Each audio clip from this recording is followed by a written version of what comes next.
June 28, 1914ஆம் ஆண்டு 19 வயசு உள்ள ஒரு பள்ளியில் படிக்கும் மாணவன் ஆஸ்ட்ரோ ஹங்கேரியன் இளவரசரை கொன்னுட்டான். அந்த ஒரு சம்பவம் மிகப்பெரிய போரை உருவாக்கியது.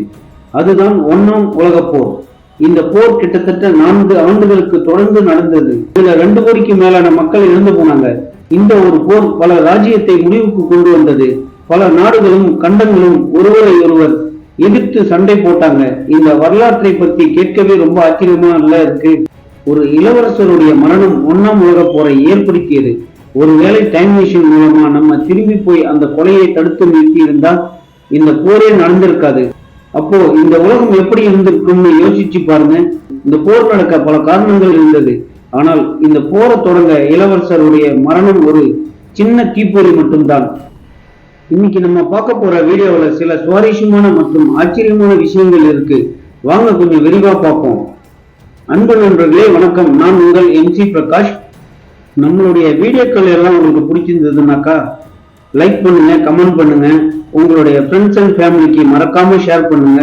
புது வியூவர்ஸ் நம்ம சேனலை இன்னும் சப்ஸ்கிரைப் பண்ணலன்னா இமிடியேட்டா சப்ஸ்கிரைப் பண்ணுங்க. பக்கத்திலே உள்ள பெல் ஐகான் பிரஸ் பண்ணுங்க. அப்பதான் நம்ம போடுற புது வீடியோஸ் உங்களுக்கு நோட்டிஃபை ஆகும். வாங்க வீடியோக்குள்ள போகலாம். 1914ஆம் ஆண்டு ஆஸ்ட்ரோ ஹங்கேரியன் ராஜ்யம் சென்ட்ரலில் இருந்தது. இவங்களுக்கு பக்கத்துல ஜெர்மன் ராஜ்யம் இருந்தது. ஜெர்மனி ராஜ்யம் இப்ப இருக்கும் ஜெர்மனி நாட்டை விட மிகவும் பெருசாக இருந்தது.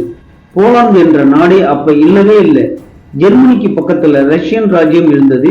இவங்களுக்கு கிழக்கே ஒட்டோமன் ராஜ்யம் இருந்தது. இங்கேதான் இன்றைய டர்க்கியும் இருந்தது. இவர்களை தவிர்த்து UK ராஜ்யமும் பிரெஞ்சு ராஜ்யமும் இருந்தது. அன்றைய காலத்தில் ஐரோப்பிய நாடுகள்ல பெரும்பாலும் மன்னர் ஆட்சிகள் தான் இங்கே இருந்தது. யூரோப்பில் இருந்து 3 நாடுகள் மட்டும்தான் ஜனநாயகம், அதாவது டெமோக்ரஸியாக இருந்தது. அதுதான் பிரான்ஸ், சுவிட்சர்லாந்து மற்றும் சன்மாரியோ நாடுகள். கிழக்கு ஐரோப்பியாவில் இருந்து சர்பியா, போஸ்னியா, ருமேனியா மற்றும் பல்கேரியா எல்லாம் பல்கர் நாடுகள் என்று அழைக்கப்பட்டது. இந்த பல்கர் நாடுகளை நல்லா ஞாபகம் வச்சுக்கோங்க. அப்பதான் நான் சொல்ல போற வரலாறு உங்களுக்கு புரியும். 1878ஆம் ஆண்டிலிருந்து ரஷ்யன் பேரரசுக்கு ஒட்டமான் பேரரசுக்கும் இரண்டுக்கும் நடுவுல போர் நடந்துகிட்டு வந்தது. ஒட்டோமன் பேரரசு ஒரு சைடாகவும் ரஷ்யன் பேரரசு இன்னொரு சைடாகவும் இருந்தாங்க. ரஷ்யா நான் சொன்ன பல்கர் நாடுகள்ல இருந்து ஒட்டோமன் பேரரசு கிட்ட இருந்து பெரிய உதவி கேட்டு வந்தது. இந்த போரின் முடிவுல தான் த ட்ரிட்டி ஆஃப் பெர்லின் கையெழுத்து ஒப்பந்தம் செய்யப்பட்டது. இந்த ஒப்பந்தத்தின்படி ஆஸ்ட்ரோ ஹங்கேரிய ராஜ்யத்திற்கு போஸ்னியா, ஹெர்சோகோவினா பகுதிகளை தற்காலிகமாக ஆட்சி செய்யும்படி ஒப்பந்தம் செய்யப்பட்டது. ஆனா இந்த பகுதி அதிகாரபூர்வமா ஒட்டோமா ராஜ்யத்திற்கு கீழ் இயங்கிக் கொண்டிருந்தது. அக்டோபர் 1908 ஆஸ்ட்ரோ ஹங்கேரியன் போஸ்னியோ ஹெர்சோகோவினாவை இணைச்சு அவங்க மேல படையெடுத்தாங்க. போஸ்னியா ஹெர்சோகோவினா பகுதி சுமார் 400 ஆண்டுகளாக ஒட்டோமான் பேரரசுக்கு கீழ் இருந்தது. சுதந்திரம் கிடைக்க வேண்டிய இடத்துல வேற ஒரு பேரரசு வந்து அவர்களை கைப்பற்றியது. இதனால போஸ்னியா மக்கள் பயங்கரமா கோபம் அடைஞ்சாங்க. ஏன்னா இவங்க சுதந்திரத்தை எதிர்பார்த்தாங்க. இதை பார்த்த அண்டை நாடான சோபியா மக்களும் கோபம் அடைஞ்சாங்க. சோபியா மற்றும் போஸ்னியா மக்களுக்கும் நடுவுல ஜியோகிராபிக்கல் தொடர்பு மட்டும் இருக்கல, இவங்களுக்கு நடுவுல ஒரு இன தொடர்பும் இருந்தது. உண்மையிலேயே எல்லா கிழக்கு ஐரோப்பிய நாடுகளிலும் ஸ்லேவ்ஸ் இன மக்கள் இருந்தாங்க. இந்த நாடுகளில் உள்ள மக்கள் அவங்கள சவுத் ஸ்லேவிக் என்று கூப்பிட்டாங்க. இந்த பகுதியில் உள்ள மக்கள் அவங்களுக்கு தனி சவுத் ஸ்லேவிக் நேஷன் வேணும்னு கேட்டாங்க. இந்த மக்கள் இனத்தை வச்சு ஆஸ்ட்ரோ ஹங்கேரி பேரரசு போஸ்னியாவை ஆக்கிரமிக்கல, அவங்க சவுத் ஸ்லேவிக் மக்களை ஆக்கிரமிப்பதாக சொன்னாங்க. ஆனா போஸ்னியாவை கைப்பற்றுவதற்கு முன்னாடியே astro Hungarian foreign minister Russian foreign minister கிட்ட பேசியிருந்தாரு. அதாவது இவங்க போஸ்னியாவை தாக்கும் போது ரஷ்யா இதுல தலையிடக்கூடாதுன்னு கேட்டுக்கிட்டாங்க. ரஷ்யாவும் இதுக்கு ஒப்புக்கொண்டது. ஏன்னா ரஷ்யாவுக்கு வேற ஒரு பிளான் இருந்தது. அது என்னன்னா, பிளாக் சி மற்றும் தெற்கு மர்ம கடல்ல இருக்கிற இந்த நிலத்துக்கு நடுவுல போகும் ஸ்டேட் ஆஃப் பாஸ்பரஸ் இஸ்தான்புல்லை 2 பகுதியா பிரிச்சது. இந்த இடம் ஒட்டோமன் பேரரசுக்கு சொந்தமானது. ஆனா ரஷ்யா இந்த இடத்தை பிடிக்க நினைச்சது. இதனால ரஷ்யா இந்த இடத்தை தாக்கும் போது ஆஸ்ட்ரோ ஹங்கேரியன் பேரரசு ரஷ்யாவை எதிர்க்க கூடாதுன்னு ரகசியமா ஒப்பந்தம் பண்ணிக்கிட்டாங்க. ஆனா இதுக்கு அப்புறம் தான் உண்மையான பிரச்சனை ஆரம்பிச்சது. ரஷ்யாவில் நிறைய ஸ்லேவிக் இன மக்கள் வாழ்ந்து வந்தாங்க மற்றும் பல ரஷ்யன் போஸ்னியாவின் படையெடுப்புக்கு எதிர்ப்பு தெரிவிச்சாங்க. அதாவது ஆஸ்திரிய ஹங்கேரியன் பேரரசு ஸ்லேவிக் இன மக்களை எப்படி ஆட்சி செய்ய முடியும்னு போராட்டம் நடத்தினாங்க. ரஷ்ய சாம்ராஜ்யம் ஏற்கனவே பலவீனமா இருந்தது. இதனால மக்களுடைய விருப்பத்துக்கு இணங்க வேண்டிய கட்டாயம் ஏற்பட்டது. ரஷ்யாவுக்கும் ஆஸ்திரியாவின் அரசுக்கும் ரகசிய ஒரு ஒப்பந்தம் இருந்தாலும் ரஷ்யன் ஃபாரின் மினிஸ்டர் சர்பியாவுக்கு ஆதரவு தெரிவித்தார். 1909ஆம் ஆண்டுல ஆஸ்திரிய ஹங்கேரியன் பேரரசு ஜெர்மனியை நோக்கி திரும்பியது. இவங்க ஒருவேளை சர்பியாவை பிடிச்சா ரஷ்யா அதுல தலையிட்டா ஜெர்மனியை உதவிக்கு வருமாறு கேட்டாங்க. ஜெர்மனியும் ஆஸ்திரோ ஹங்கேரியன் பேரரசும் பழைய நண்பர்கள் என்பதால் ஜெர்மனி அவங்களுக்கு ஆதரவு தருவதாக சொன்னாங்க. இன்னொரு பக்கம் ஆஸ்ட்ரோ ஹங்கேரிய பேரரசு போஸ்னியாவை தாக்கதான் கேட்டாங்க. அவங்க செர்பியாவை சேர்த்து தாக்கினா பிரான்ஸ் ரஷ்யா உதவிக்கு வருமாறு கேட்டாங்க.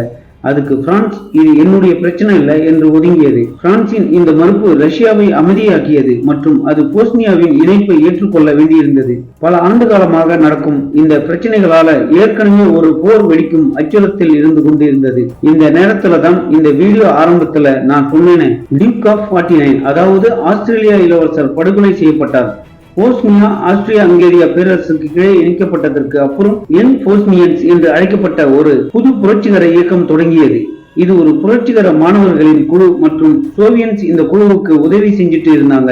இவங்க போஸ்னியா ஹெர்சோகோவினாவோட சுதந்திரத்துக்கு மட்டும் போராடல, சர்பியாவையும் சேர்த்து யுனைடெட் சவுத் சேவிக் நேஷனல் உருவாக்க முயற்சி பண்ணாங்க. அதுதான் இன்றைய யூகோஸ்லாவியா. யூகோவிற்கு அர்த்தம் தெற்கு மற்றும் ஸ்லாவியாவிற்கு அர்த்தம் ஸ்லோவிக் மக்கள். இந்த நாடு இப்போ 5 மாநிலங்களா பிரிஞ்சிருச்சு. சரிங்க, விஷயத்துக்கு வருவோம். 28 ஜூன் 1914ஆம் ஆண்டு ஆஸ்திரோ ஹங்கேரிய இளவரசர் அவருடைய மனைவி சோபி கூட போகும்போது கபரிலோ ஃப்ரெண்ட்ஷிப் என்கிற 19 வயசு மாணவனால சுட்டுக் கொல்லப்பட்டார். ஆஸ்ட்ரோ ஹங்கேரியா பேரரசின் மகாராஜா இந்த படுகொலையினால ரொம்பவே கோபம் அடைந்தார். அவருடைய கோபம் சர்பியா மேல போர் எடுப்பதாக அறிவிச்சாரு. ஏற்கனவே ஒரு பிரச்சனை இருந்துகிட்டு இருந்தது. இந்த நேரத்தை தனக்கு சாதகமாக பயன்படுத்திய ரஷ்யா ஒரு பிளான் பண்ணியது. அதாவது ரஷ்யா சோபியாவை காப்பாற்ற முயற்சி பண்ணியது. ரஷ்யா ஆஸ்திரிய ஹங்கேரியன் பேரரசுக்கு எதிராக சண்டை போடுறத பார்த்த ஜெர்மனி ஆஸ்திரோ ஹங்கேரியன் பேரரசுக்கு ஆதரவா அவங்களோட இணைஞ்சாங்க. இந்த தடவை பிரான்ஸ் இதை பார்த்துட்டு அமைதியா இல்லாம ரஷ்யாவுக்கு உதவிக்கரங்களை நீட்டினாங்க. இத்தாலி மற்றும் ஜெர்மனி கூட கூட்டணிகளை இருந்தது மற்றும் இவங்களுக்கு ஆதரவு தருவதாக ஒப்பந்தமும் இருந்தது. ஆனால் இத்தாலி இவங்களுக்கு ஆதரவு தர மறுத்தது. ஏன்னா ஒப்பந்தம் படி யாராவது இவங்களை தாக்கினாத்தான் இத்தாலி சப்போர்ட்டுக்கு வரும். ஆனா இங்க இவங்க வேற ஒரு நாட்டை தாக்கினாங்க. ஏற்கனவே ஒட்டமான் பேரரசுக்கும் ரஷ்யாவுக்கும் நடுவுல பழைய பகை இருந்ததுனால ஒட்டமான் பேரரசு ஆஸ்ட்ரோ ஹங்கேரியன் பேரரசுக்கு ஆதரவு கொடுக்கிறதா சொல்லி அவங்களோட சேர்ந்தவங்க இவ்வளவு ராஜ்யங்கள் ஒருத்தருக்கு ஒருத்தர் சண்டை போடும்போது பிரிட்டிஷ் மட்டும் சும்மா இருக்குமா என்ன? பிரான்ஸ் ரஷ்யா மற்றும் பிரிட்டிஷுக்கு நடுவுல ஒரே கூட்டணி ஒப்பந்தம் இருந்தது. அதுக்கு பேரு ட்ரிபிள் என்டென்டே. இதனால பிரிட்டிஷ் பிரான்ஸ் மற்றும் ரஷ்யாவுக்கு ஆதரவா இந்த போர்ல சண்டை போட்டது. இப்படிதான் முதலாம் உலக போர் ஆரம்பிச்சது. இதுக்கப்புறம் அமெரிக்கா மற்றும் ஜப்பான் போன்ற நாடுகள் பிரிட்டிஷ் மற்றும் பிரான்சுக்கு ஆதரவா இந்த போரில் சேர்ந்தாங்க. சரி, அப்போ இந்தியா என்ன பண்ணிச்சு அப்படின்னு நீங்க யோசிக்கலாம். முதலாம் உலக போர் நடந்த காலத்துல இந்தியா பிரிட்டிஷ் ஆட்சிக்கு கீழே இருந்தது. அதனால இந்திய ராணுவ வீரர்கள் பிரிட்டிஷ் படைக்கு கீழே சண்டை போட்டாங்க. ஆனா இங்க கேள்வி என்னன்னா, இந்த நாடுகள் எல்லாம் ஏன் இவ்வளவு ஆர்வமா இந்த போரில் சண்டை போட்டாங்க? இதனால இவங்களுக்கு என்ன கிடைக்க இருந்தது? ஏன்னா இந்த மாதிரியான ஒரு போர் இப்ப நடந்துச்சுன்னா பல நாடுகள் அதுல பங்கேற்க மாட்டாங்க. அப்ப என்ன காரணம் என்று பார்த்தால் அதுக்கு 4 முக்கிய காரணங்கள் இருந்தது. அதுதான் தேசியவாதம், அதாவது நேஷனலிசம். 2வது ஏகாதிபத்தியம், அதாவது இம்பீரியலிசம். 3வது இராணுவவாதம், அதாவது மிலிட்ரிசியம். 4வது கூட்டணிகள், அதாவது அலையன்சஸ். இது 4 பத்தியும் டீட்டெயிலா சொல்லாம ரொம்ப ஷார்ட்டா சொல்றேன், கேளுங்க. அன்றைய காலத்துல பல நாடுகள் மன்னராட்சி கீழே இருந்தது. இந்த மன்னர்களுடைய அகங்காரம், பவர் மற்றும் பேராசை மக்களுடைய நாட்டுப்பற்று, அதாவது நேஷனலிசத்தை பயன்படுத்தி அவர்களுடைய பவரை மற்ற நாடுகள் மேல காட்டி கட்டுப்படுத்த விரும்பினாங்க. உதாரணத்துக்கு நீ என்ன விட பெரிய ஆளான்றதுதான். இதனால அவங்களுக்கு இன்னும் சில கோட்பாடுகளை வச்சுக்கிட்டு அதை மற்ற நாடுகளுக்கும் பின்பற்றணும்னு எதிர்பார்த்தாங்க. இதுதான் இம்பீரியலிசம்னு நம்ம சொல்றோம். இதை செய்ய சில போர்க்கொள்கைகள், அதாவது மிலிட்டரிசம் மற்றும் கூட்டணிகள் அலைன்சஸ் வச்சு செஞ்சாங்க. இந்த 4 காரணங்கள் தான் 1ஆம் உலக போர்ல பல நாடுகள் ஆர்வமா சண்டை போட காரணமா இருந்தது. இதுல ஆச்சரியமான விஷயம் என்னன்னா, முதலாம் உலக போர் நடக்கும்போது ஜெர்மனிக்கு பேரரசரா கெய்சர் வில்லியம் இருந்தாரு. ரஷ்யாவுக்கு சர் நிக்கோலஸ் II ஆட்சி செஞ்சாரு. பிரிட்டிஷ் ஆட்சியாளரா கிங் ஜார்ஜ் V இருந்தாரு. இவங்க 3 பேருமே ஃபர்ஸ்ட் கசின்ஸ், அதாவது அவங்க பெற்றோர் கூட இருந்தவர்களுடைய பிள்ளைகள். ஒரு விதத்துல முதலாம் உலக போர் ஒரு குடும்ப சண்டைன்னு கூட சொல்லலாம். சரி, விஷயத்துக்கு வருவோம். முதலாம் உலகப் போர் தொடர்ந்து 4 ஆண்டுகள் நடந்தது. 1918ஆம் ஆண்டுல தான் இது முடிவுக்கு வந்தது. 1918ஆம் ஆண்டின் முடிவுல ஜெர்மனி மிகப்பெரிய பிரச்சனையில இருந்தது.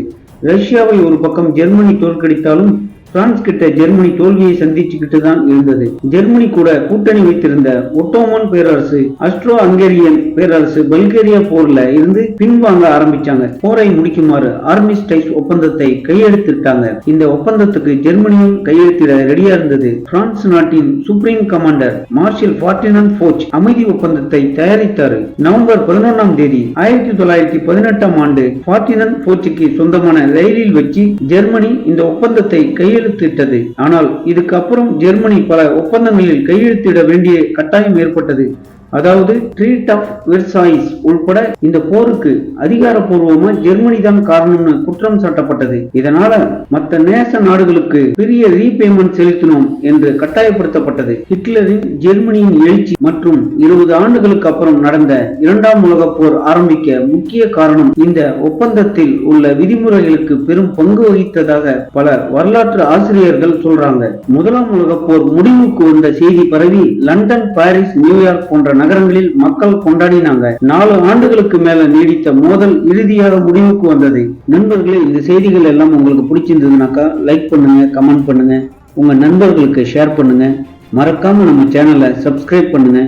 நன்றி. உங்கள் MC பிரகாஷ்.